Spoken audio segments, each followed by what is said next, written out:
sa Efeso, sabi niya. Kasi doon sa Efeso, lumalaganap yung maling aral. Dahil ang mga kumakalaban sa akin ay tulad ng mababangis na hayop. Gusto siya talagang patayin, ulapain. Kung ang paghihirap kong ito'y para lang sa kapakanan ng tao sa buhay na ito, ano ang kabuluhan nito? Sabi, ba't ko pa gagawin ito? Kung wala naman akong mapapala rito, parang gano'n. So kaya ako ginagawa ito kasi alam ko, tungkulin ko ito sa Diyos na ipangaral niya salita at ako ay mailigtas. Kung totoong hindi na mabubuhay ang mga patay, mabuti pang sundin na lang natin ang kasabihang kumain tayo at uminom dahil baka bukas mamamatay na tayo. Magpakasaya na lang. Parang ganun yung sinasabi ni Pablo. Bakit tayo sumasampalataya? Kasi nga, yun yung naka-insert doon, no? Nabubuhay ang mga patay. Yung mga namatay kay Kristo, merong reward na ibibigay ng Diyos pagdating ng tamang panahon. Ano ho? May power over resurrection. Kasi iba hindi naniniwala sa resurrection. At ang alam ko tumutukoy dito para sa context, yung mga Pariseo. Hindi kasi yan naniniwala sa mga anghel, sa resurrection, yan, Pariseo at iba pang mga pangkating pangpananampalataya noon. Kaya nung mabuhay ang ating Panginoong Yesus, doon sila nagulat. Sabi ni Pablo, kung wala namang katuturan, yung ating pananampalataya at wala namang resurrection from the dead, eh kumain tayo at uminom dahil baka bukas mamamatay tayo, enjoy na lang tayo. Huwag na natin problemahin lahat, patay o patay. Parang ganun yung ibig niya sabihin. Ano po? If I fought wild beasts in Ephesus for merely human reasons, what have I gained if the dead are not raised? Let us eat and drink for tomorrow we die. Pero hindi nga ganun eh. Bakit? Kasi nga, tayo ay mga kasangkapan ng Diyos na magpapahayag ng salita sa iba upang yung mga tao mapalapit sa Diyos. Tayo yung magiging kasangkapan. Kaya huwag tayong malulungkot kung dumadating ang panahon na yan, nababawasan tayo sa iglesia, mga namamatay tayong mga kapatid. Alam natin na sila ay nasa Diyos. Mga awit 1:4, kung sila'y mamatay, balik sa alabok. Kahit anong plano nila'y natatapos. Wala na tayong kapangyarihan doon once na mamatay ang tao. Ayan yung talata. Hindi mo na pwedeng sabihin, ba't ganito? Bakit ganon? Ba't ganon? Ba't ganyan? Hindi na. Wala ka ng unawa doon. Wala ka ng kapangyarihan doon. Nasa judgment na ng Diyos ngayon yun. When their spirit departs, they return to the ground. On that very day, their plans come to nothing. Sa mga awit 1:16-15, mahalaga sa paningin ng Panginoon ang kamatayan ng kanyang mga banal. Yan, marami na tayong mga kapatid dito na gumraduate na. Ano? Nawa, nakarating sila sa bakuran ng kaligtasan ng Diyos sa kanilang mga ipinakitang gawa na ating nasaksihan. Ano po? Naging karapat-dapat nawa. Ang alalahanin natin ngayon, yung ating pong mga sarili. Huwag sana tayo manlata sa pananampalataya or huwag sana tayong umatras sa pananampalatayang ito. Ano? Sila, okay na. Nakagraduate lang nasa pananampalataya. Precious in the sight of the Lord is the death of His saints. Yan. So, napakalaking bagay pala yun. Isang karangalan pala yun na ikaw ay mamatay na nasa Diyos. May kabuluhan ang pagkamatay mo. Hindi kagaya nung namamatay na wala lang. Wala akong kilalang Diyos. Ayun ang mga delikado. Ano po? Sinasabi ng bawat talata kung paano ang kapangyarihan ay hindi maghahari sa mga binuhay ng Diyos. Dito lang yun, sa lupa. Bayad dito, sa mga nagawa nito. Sabihin mong ipinapasabi ko na akong Diyos ay buhay na Diyos, ay hindi nasisiyahan na ang sino may mamamatay sa kanyang kasamaan. Ayaw pala ng Diyos yun eh, na may namamatay na masama. Nais kong siya'y magbagong buhay. Sabihin mo nga magbagong buhay sila, pagkat di sila dapat mamatay sa kanilang kasamaan. Bakit? Pag namatay sila sa kasamaan nila, saan dadalhin niya? Eh di syempre dito. Alangan namang isama mo yan sa mababait. Eh, nakamatayan yung kasamaan, yung sinasabi po natin kanina. May mga pagdadalan eh. Ito, isang bilangguan ito eh. Ayaw ng Diyos na mapunta dyan ng tao. Bilangguan yan. Hindi ka na makakaalis dyan pag tinapong ka dyan. Kaya nga, may obligasyon po tayo na sabihin sa lahat ng tao na magiging parte ng ating buhay, kabarkada, o kaibigan, kamag-anak, anak, sabihin mo lang. Ipaalala lang ba? Di bahala na kayong tumanggap. At least, hindi ako masisisi ng Diyos na tagal-tagal mong best friend ka pa eh. Hindi mo naman naisabi yung tungkol sa kaligtasan. Hindi may mali. Sabihin mo lang. Bahala kayong tumanggap. Ano? Hindi natutuwa ang Diyos na may mapunta dyan. Ayaw nga ng Diyos na may mapunta dyan eh. Pero yung tao po ang magdidesisyon. May mga tao ayaw sa Diyos eh, galit sa Diyos eh. Di mo ba? Hindi natin sila mapipilit dyan. Kanya-kanya tayo ng pagpapasya.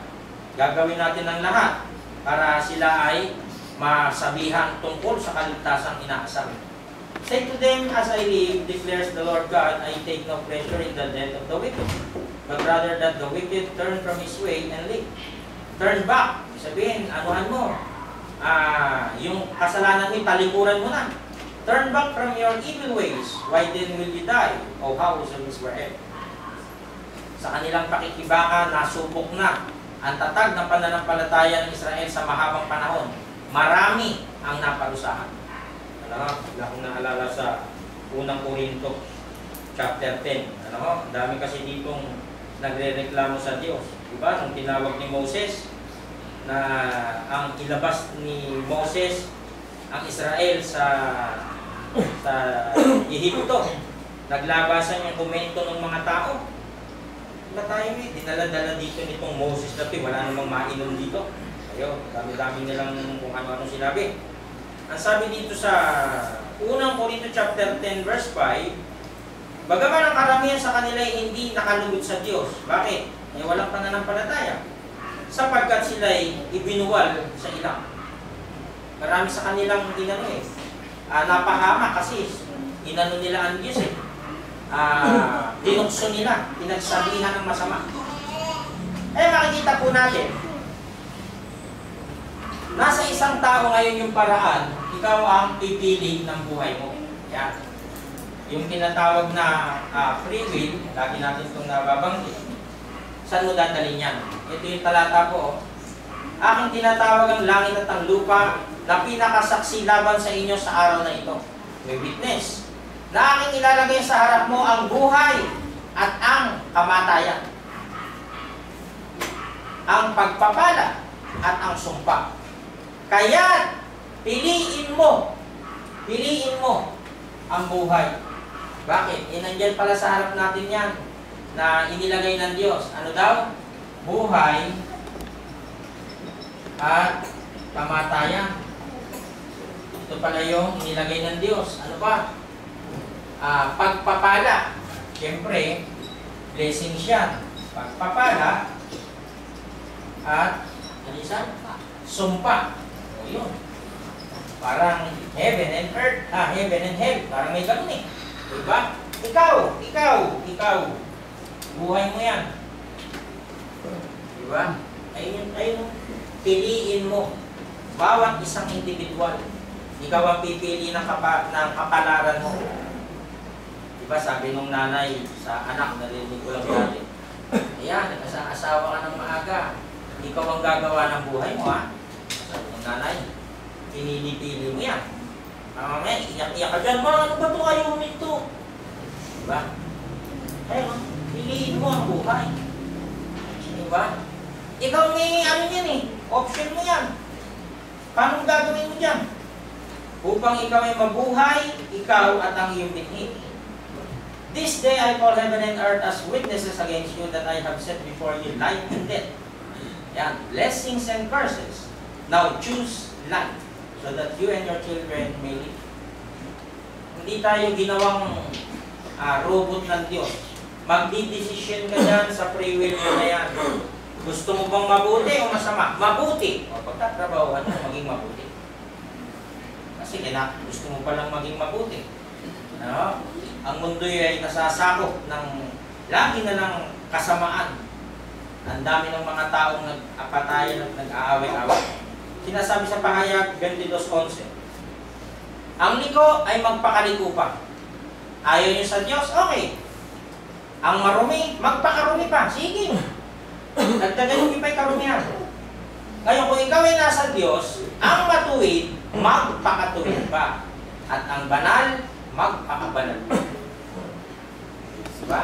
Piliin mo ang buhay. Walang po pwede na walang pwedeng utusan tayo. Sabihin, dapat dito ka, gusto ko dito ka. Hindi, may buhay yan eh. Ikaw magdesisyon sa iyong buhay na yan. Kung gusto mo ng masama, di magpakasama ka. Kung ayaw mo ng kabutihan.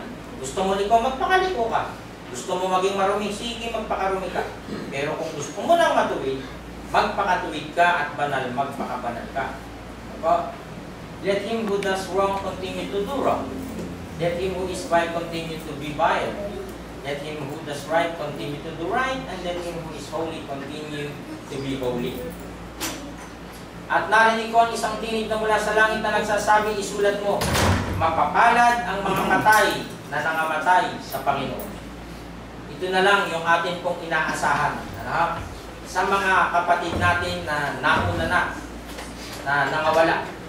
Alam natin na sila'y naglingkod sa Diyos, kaya sinasabi ng kasulatan na mapapalad ang mga patay na nangamatay sa Panginoon.